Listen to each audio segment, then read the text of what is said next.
감사합니다. 담장을 넘는 그리스도인이라는 제목으로 오늘 말씀을 전하고자 합니다. 여러분, 3월 3일입니다. 3월이 되었습니다. 3월이라니까요. 3월이라고요, 여러분. 3월입니다. 제가 시를 하나 읊어드릴게요. 고춘식 씨가 쓴 시인데 봄 교실에서 라는 시입니다. 얘들아, 저 봄 봐라. 창문을 열었지요. 그런데 아이들은 힐끔 보곤 끝입니다. 지들이 그냥 봄인데 보일 리가 있나요? 별 감흥이 없으신가요? 저는 이거 보고서 야, 시를 어떻게 이렇게 쓰지? 이 고춘식 씨라는 분이 학교 선생님이었나 봅니다. 아이들 보고 밖에 봄이 왔으니까 좀 내다보라 했더니 보는 동안 니들이 봄이다. 여러분, 우리 교회와 여러분에게도 봄이 온 줄로 믿습니다. 추운 겨울을 잘 이겨내 오셨고 그 자리를 묵묵히 지켜주셨기 때문에 여러분 때문에 봄이 온 거예요. 아멘이십니까? 네, 여러분 때문에 봄이 온 겁니다. 그러니 여러분이 봄입니다. 자, 우리 옆 사람과 인사하겠습니다. 여러분이 봄입니다. 네. 여러분, 새싹도 피고 또한 생명이 움트며 생동하는 그런 봄을 우리 다 함께 보내셨으면 좋겠습니다. 그리고 봄에는 우리가 희망을 좀 노래했으면 좋겠습니다. 이 봄의 희망의 노래. 왜냐하면 교회가 희망이고 성도가 희망이기 때문에 그래요. 여러분, 요즘에 어디 가서 우리가 희망을 보겠습니까? 교회가 희망이고 성도가 희망이고 우리 그리스도인이 희망인 줄로 믿습니다. 그렇기 때문에 우리는 모일 때마다 무슨 노래를 불러야 되느냐? 희망의 노래를 불러야 돼요. 희망의 노래. 오늘부터 2주간 동안 이 희망인 교회의 본질에 대해서 말씀을 드리고자 합니다. 여러 신학자들이 교회의 본질을 이야기할 때 공통적인 것이 무엇이냐면 첫 번째는 사귐이에요. 사귐. 하나님과 우리의 교제, 성도와의 교제. 그리고 또 하나는 선교를 이야기합니다. 선교. 사귐과 선교. 순서상으로는 사귐을 먼저 설교해야 되는데 오늘은 선교부터 하겠습니다. 왜 그러냐? 봄이 왔기 때문에 그래요. 아무런 이유가 없어요. 그냥 봄이 왔기 때문에 하겠다라는 겁니다. 여러분, 오늘 본문은 이 선교의 삶, 선교적인 삶을 잘 드러내는 본문입니다. 우리 요한복음 20장 20절을 다시 한번 읽겠습니다. 시작.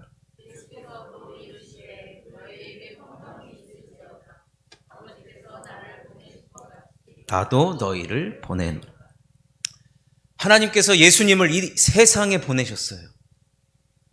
근데 그 예수님께서 제자들을 동일하게 세상에 보내신대요. 그렇다면 이 땅에 예수님을 왜 하나님께서 보내셨느냐? 하나님 나라의 복음을 전하기 위해서였습니다. 단순합니다. 하나님 나라의 복음을 전하려고 예수님을 세상에 보내셨습니다.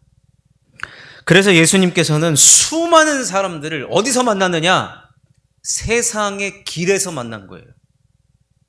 야, 유대인의 회당으로 불러 모아놓고 만나서 복음을 전하는 것이 아니라, 물론 그럴 때도 있었죠.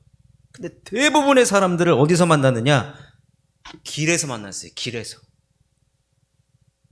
길에서 만난 사람들에게 귀신을 내쫓고 병든 사람에게 병을 고치시고 상처난 사람들을 어루만지시면서 궁극적으로 천국 복음, 하나님 나라의 복음을 그들에게 전하셨습니다. 이를 일컬어서 길 위의 복음이라고 하는 거예요. 길 위의 복음. 그리고 우리 예수님은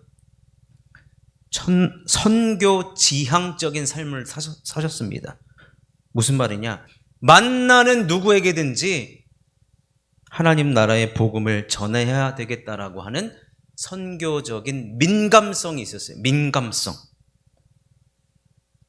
그래서 예수님은 이 땅에서 이런 모습으로 살아가시면서 제자들에게 3년 동안 그것을 친히 보여주시면서 나도 너희를 세상에 보낼 테니 너희들도 길 위에서 만난 누구든지 선교적인 민감성을 가지고 그들에게 하나님 나라의 복음을 전하는 삶을 살아가라. 그래서 여러분 이 삶을 일컬어서 오늘 설교의 제목이 뭐냐면 담장을 넘는 그리스도인이에요. 그 말은 우리가 바라보고 우리가 나아가야 할 지향점이 어디냐면 세상이라는 거예요. 세상. 교회 안에만 머무면 그리스도인이 아니라 교회의 담장을 넘어 세상을 향하여서 우리는 나아가야 한다는 것입니다.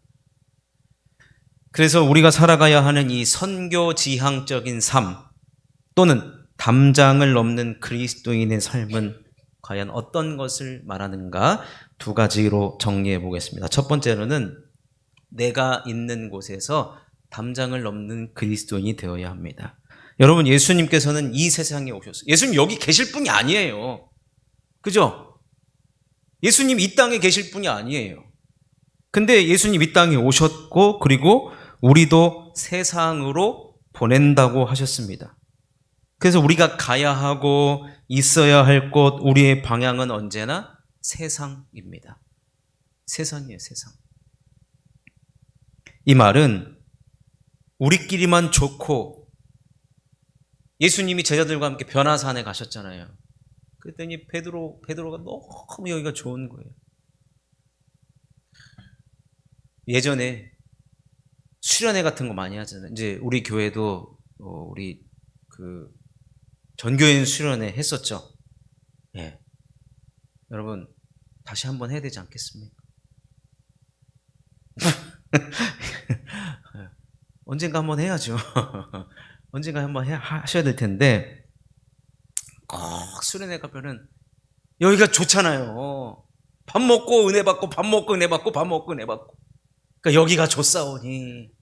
근데 여러분 언제까지 거기만 있겠습니까? 우리가 살아야 될 곳은 세상인데.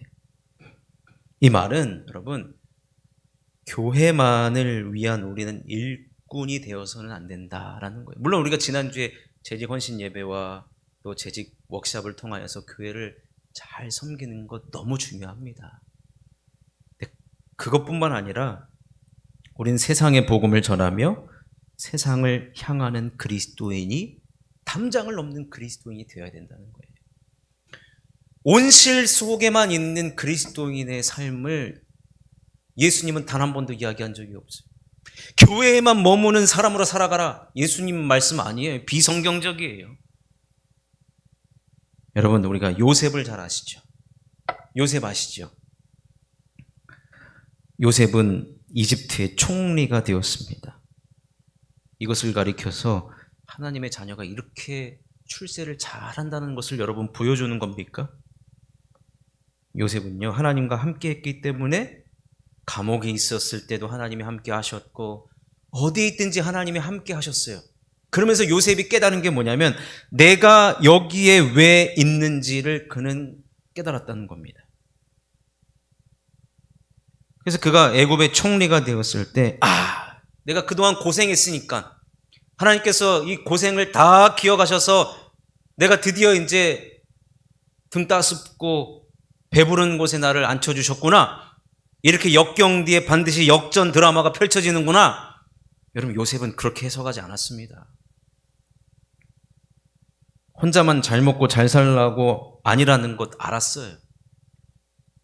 그래서 그는 내가 지금 있는 그 자리가 도대체 무엇을 해야 할 자리인가를 곰곰이 생각을 했습니다. 그러다가 대풍년이 7년 동안 왔을 때 창고를 만들어 놓고 거기다가 곡식을 저장을 해놨어요. 왜 그랬습니까? 여러분 싸게 사서 비싸게 팔라고?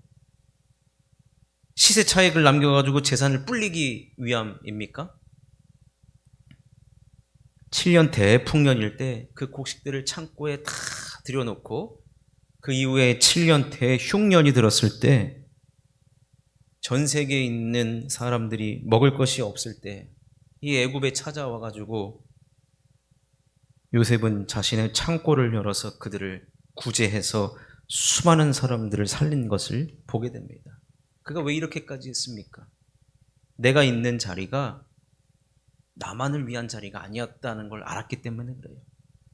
요셉도 자신의 담장을 넘어서 하나님이 나를 여기에 있게 한 이유가 담장을 넘는 그리스도인이 되어야 된다는 것을 그는 그 자리에서 깨달았던 것입니다. 자, 창세기 41장 56절, 57절 읽겠습니다. 시작.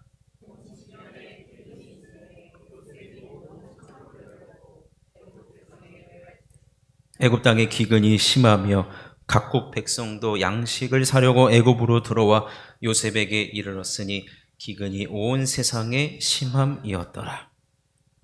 여러분, 하나님께서 저를 우리 쉴만한 물가 교회에 부르신 이유가 있을 텐데 저는 수많은 이유가 있다고 생각합니다. 그런데 딱 한 가지 정확히 아는 것 하나가 있어요. 뭐 여러 가지가 있겠죠. 더 많이 생각을 해봐야 되겠죠. 확실하게 아는 것은 무엇이냐면 복음을 전하게 하려고, 그리고 여기 계신 우리 모든 성도님들과 함께 담장을 넘는 그리스도인이 되게 하려고, 그걸 저를 이곳에 보내주신 줄로 믿습니다. 그러니 저와 여러분은 이곳에서 은혜 받고 담장을 넘는 그리스도인이 되셔야 하고, 그렇다면 우리 쉴만한 물가교회는 요셉의 창고와도 같은 교회가 되어야 한다는 것입니다. 여러분, 요셉의 아버지 이삭이요, 요셉에게 이렇게 축복 기도를 해줍니다. 근데 당시의 이 축복 기도의 내용은 지금 성격하고 달라요. 그래서 그때는 이 축복 기도가 사명이었고 약속이었고 또 이렇게 하나님의 약속이 이루어진다는 것이거든요. 근데 이 이삭이 죽기 전에 12아들을 다 축복 기도를 해주는데 요셉에게는 이런 축복 기도를 해주었습니다. 자, 창세기 49장 22절입니다. 읽어보겠습니다. 시작. 요셉은 무성한 가지 곧 샘 곁에 무성한 가지라. 그 가지가 담을 넘었도다. 요셉은 무성한 가지래요. 그러면서 그 무성한 가지가 지금 어떻게 하고 있어요? 담을 넘어가고 있어요. 지금 담을 넘어갈 정도로 이런 무성한 가지, 이 축복 기도가 그의 삶에 고스란히 나타났다는 것이죠. 마찬가지입니다. 여러분, 우리는 이곳에서 은혜 받으시고 여러분 하나님 주시는 그 복을 다 받으십시오. 아멘이십니까? 이 봄에 여러분 다 복 받으십시오. 진짜 복 받으셔가지고 우리가 이 무성한 가지가 되어가지고 담을 넘어가야 돼요. 우린 담을 넘어가야 돼요. 마찬가지입니다. 여러분 계시는 주중에 여러분 계시는 직장에서, 가정에서, 또 여러분의 자리가 어떠하든지 그곳은 하나님이 부르신 자리인데 담을 넘어가라고 하기 위한 그 자리라는 곳입니다. 여러분은 샘 곁에 무성한 가지입니다. 샘 곁에 무성한 가지. 그 가지는 담을 넘게 되어 있어요. 넘게 되어 있다는 것입니다. 그렇다고 한다면 여러분을 부르신 여러 가지 이유 중 하나도 확실합니다. 여기에 있는 누군가에게 복음을 전하고 생명을 살리기 위함이라는 것입니다. 여러분, 우리가 이것을 알고 살아가는 것이 바로 선교지향적인 삶이고, 예수님께서 나를 이곳에 두신 목적을 알고 살아가는 삶이라는 것입니다. 자, 그렇다면 두 번째로 담장을 넘는 그리스도인의 삶은요, 복음을 전함에 참여하는 그리스도인이 되어야 된다는 겁니다. 복음을 전하는 것입니다. 여러분, 우리는 예수님으로부터 세상에 복음을 전하라고 보냄받았기 때문에 우리는 복음을 전함에 있어서 참여하는 그리스도인이 되어야 됩니다. 참여. 여러분, 제가 지금 참여라는 말씀을 드렸는데 아까 서두에 교회의 본질이 사귐과 선교라고 그랬잖아요. 근데 이 사귐이라는 말이 결국에는 참여예요. 참여. 여러분, 하나님은 하나님의 일을 위하여 우리가 참여하기를 원하십니다. 참여하기를 원하세요. 여러분, 과거 한국교회 전도 방법, 방식 잘 아시죠? 교회 위주의 전도를 했습니다. 전하는 자의 입장에서 복음을 전했어요. 그래서 어떤 피켓까지 나왔는지 아십니까? 피켓 들고 뭐라고 써있어요, 거기에? 너무 잘하셨잖아요. 예수 천당 불신 지옥. 예수 안 믿으면 지옥이래요. 얼마나 무서워요. 이러한 방법들이 그동안 비판이 많이 제기되었습니다. 한동안 동국대학교 불상 앞에 가지고 청년들이 이게 돌면 여리고처럼 돌면은 그 무너지리라 해가지고 7바퀴 돌고 오고, 얼마나 여러분 참 기존의 방법들이 비판이 되고, 그러다가 코로나가 오면서 직격탄을 맞았습니다. 그래서 지금도 여전히 기존의 방법으로 전도를 해오던 교회들은 전도 자체가 되지는 않아요. 자체가. 통계적으로 이미 다 나와 있습니다. 그러나 그 비판을 겸허히 받아들이고 우리 발상의 전환을 좀 해보자 라고 시도를 했던 교회들이 코로나가 끝나고 나서 빛을 발한다는 통계가 지금 나오고 있어요. 한국교회 트렌드 2024, 2023 두 권의 책에 이미 이런 통계들이 기록되어 있습니다. 1000개의 교회를 대상으로 통계를 낸 자료입니다. 여러분, 우리는 세상으로 보냄받은 자들이기 때문에 복음을 전해야 되는데, 기존의 방법, 즉 우리 입장에서의 전도로는 이제는 안 된다는 거예요. 발상의 전환으로 복음을 전해야 되는데, 그럼 어떤 방법으로 복음을 전해야 되느냐? 두 가지를 제가 말씀드리겠습니다. 첫 번째로는 상대방의 입장에서 생각하면서 복음을 전해야 된다는 거예요. 상대방의 입장. 여러분, 예수님께서 복음을 전하신 방법을 보면 상대방의 필요를 아셨어요. 여러분, 예수님 말씀에 권위 있는 거 다 아시죠? 예수님 말씀으로만 병을 고쳤어요. 말씀에 큰 능력이 있었습니다. 권위 있는 예수님의 말만 해도 예수 믿어, 따라와. 그러면 예수 다 믿게 되어 있어요. 근데 예수님 그런 방법 처음부터 사용하지도 않았고요. 그런 방법 쓰지도 않으셨습니다. 예수님은 저들의 필요를 아셨어요. 지금 병이 있구나. 그럼 병든 사람이 여러분 소원이 뭐겠습니까? 낫는 것 아니겠습니까? 상대방의 필요를 우리 예수님은 너무나도 잘 아셨고, 그 필요를 채워주시면서 우리 예수님은 복음을 전하셨고 또 그 복음을 받아들인 것을 보게 됩니다. 그렇다고 한다면 전도할 대상자들의 입장에서 우리는 충분히 고려해 볼 필요가 있는데, 이것을 선교적인 민감성이 있다라는 말이기도 합니다. 여러분, 몇 년 전에 한 기사가 소개가 됐는데, 이 탈북 청년들을 카페 사장으로 만들고 그 청년들이 경제적으로 자립해서 살아갈 수 있도록 도운 교회가 소개가 됐어요. 서울에 카페를 차려주고 그 카페 사장들이 여러 나온 거예요.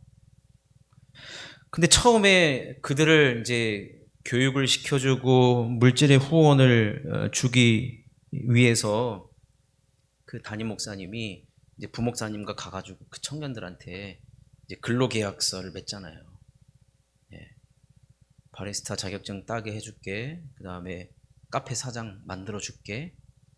근로계약을 딱 썼을 때 이 부목사님이 담임 목사님 질문을 했대요. 목사님, 여기다가 당구장 표시해가지고 매주일 교회에는 나와야 된다라는 문구를 넣어야 되지 않을까요? 근데 그 담임 목사님이 절대로 넣지 마라. 절대로 넣지 마라. 그랬대요.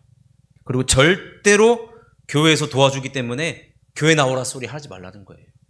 이 부목사님이, 이 목사님이 좀 이상하다. 이거 넣어야지. 그래도 이 사람들이 나와가지고 주일날 꼬박꼬박 예배드리고 하나님 앞에 기도하고 하나님을 만나야 될 텐데.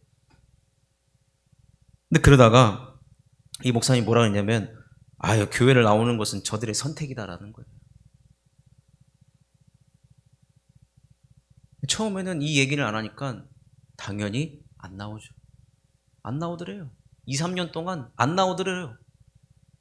그 부목사님이 맨날 찾아가지고 요즘 어떠냐 이렇게 막 물어봤는데도 그래도 이제 목사니까요, 여러분 당연히 그래도 교회 한번 나와라 얘기하고 싶잖아요. 근데 담임 목사님이 절대로 말하지 말라니까 말 못했대요. 근데 이제 직접적인 말은 못하고 어떻게 해요? 간접적인 말을 얼마든지 할 수 있잖아요. 그랬더니 이 청년들이 눈치를 보고 한 명씩 두 명씩 이렇게 교회를 슬금슬금 나오기 시작하더라는 거예요. 근데 딱 한 명의 자매가 끝까지 안 나온다는 거예요.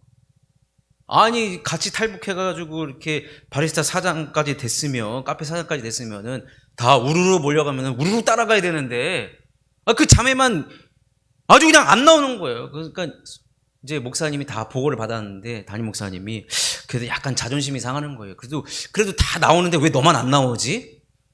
근데 말하지 말라 그랬잖아요. 교회 나오는 소리 하지 말라 그랬잖아요. 그러다가 그 목사님이 점점 시간이 가면서 목사님이 오히려 긴장이 되는 거예요. 쟤는 뭔데 이렇게 자존심이 이렇게 세가지고 이렇게 안 나오나? 그러다가 어느 해 12월 마지막 날, 12월 31일 날 그 청년이 SNS를 하는데 거기다 글을 하나 올렸대요. 뭐라고 썼냐면 이런 내용이래요. 나는 탈북하면서 많은 사람들에게 사기를 당했다. 그런 얘기예요. 그래서 누구도 난 믿지 않는, 힘들고 죽을 것 같아도 꾹 참았대요. 맨날 사람들은 자기를 배신을 했고 자기를 이용해 먹고 도망가고, 그래서 누구에게도 자기 이야기를 하지 않게 됐다고 합니다. 그런데 어느 순간 자기 이야기를 하고 있는 자기를 발견하는 거예요. 누군가에게 자기 이야기를 막 하더래요. 그러면서 이야기를 하면서 막 울고, 어떨 때는 울고, 어떨 때는 자기의 힘듦과 어려움을 다 이야기하고 한바탕 울고 나면 너무 좋다는 거예요. 이 글을 딱 읽었어요. 여기까지 읽었을 때 이 목사님이 얘가 도대체 어떤 남자를 새롭게 만났나? 이런 생각이 들었대요. 근데 글 맨 마지막에 뭐라고 되어 있냐면 올해 내가 만난 최고의 축복, 나의 모든 것을 들으시고 나를 알아주시고 나를 제일로 사랑하시는 하나님 사랑해요. 이랬다는 거예요. 여러분, 우리도 마찬가지죠. 당장 복음 전하고 싶고, 당신 지금 교회 안 나가면 지옥 갑니다가 여기까지 지금 튀어나오기 직전이잖아요. 우리 안에, 우리 가족 중에 교회 안 나오고 예수 안 믿으면은 어쩌려고 그래, 도대체 어쩌려고 그래, 여기까지 튀어나오잖아요. 지금 밥이 입으로 들어가냐, 막 이런, 밥 먹는 건 봐도 막 화가 날 때가 있을 텐데, 그런데 이제 우리가 발상의 전환이 필요합니다.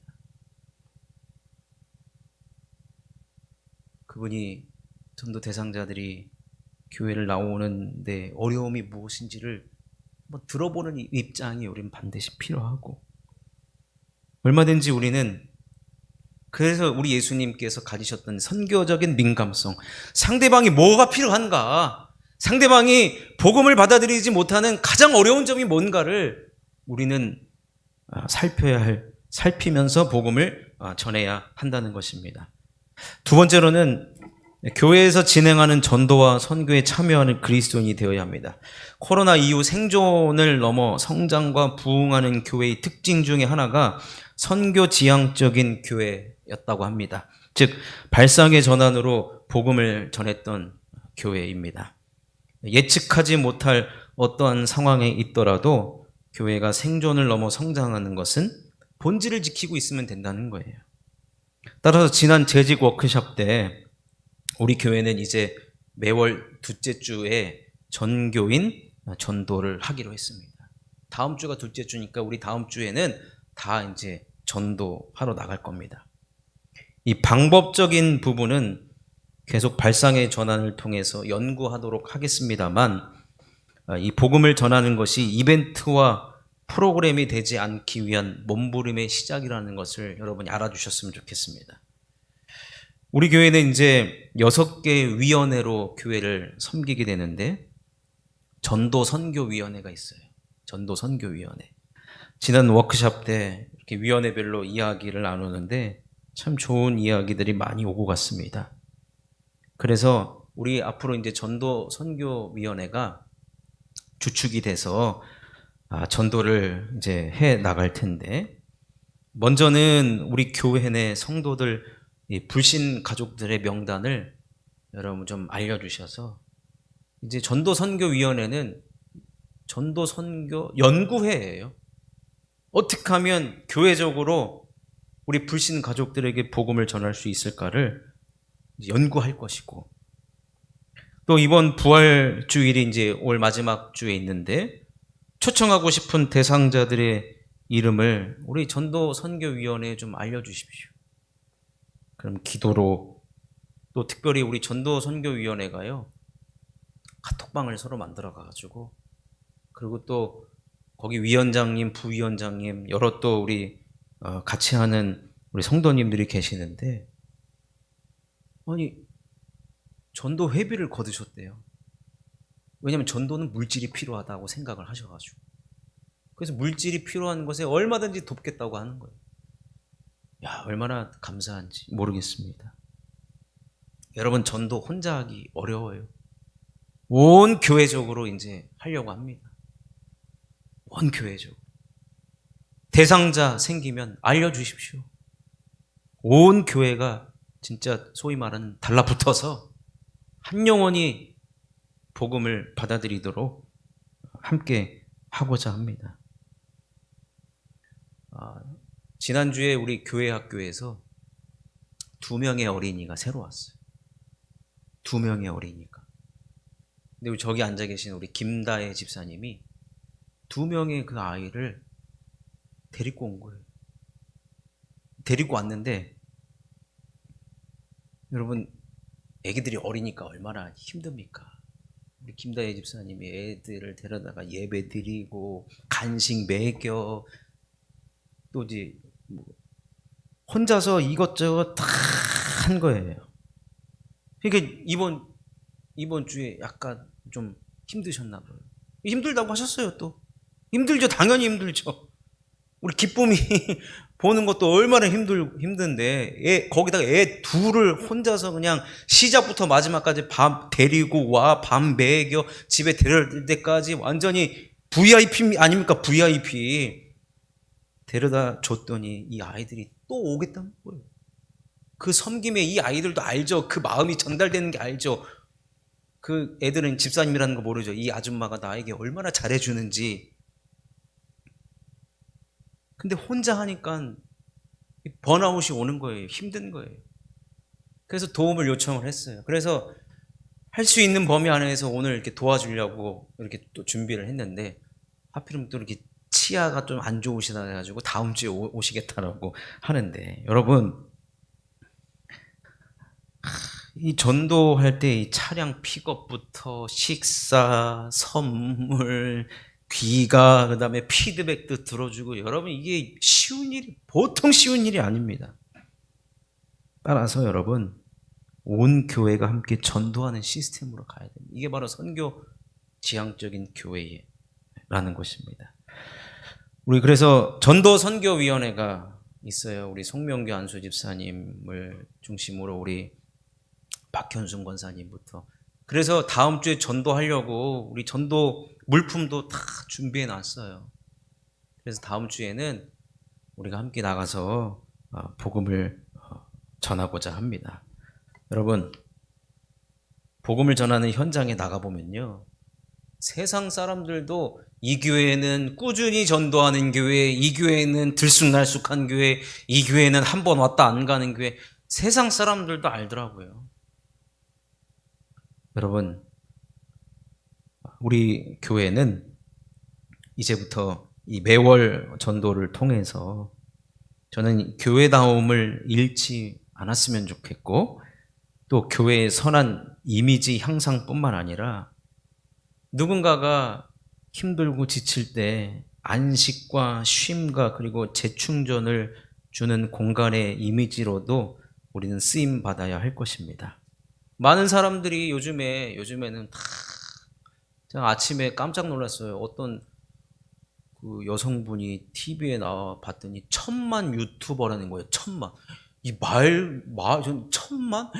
근데 먹방으로 1,000만을 모았어요. 야, 근데 우리 동네에 좋은 병원이 있으면 좋잖아요.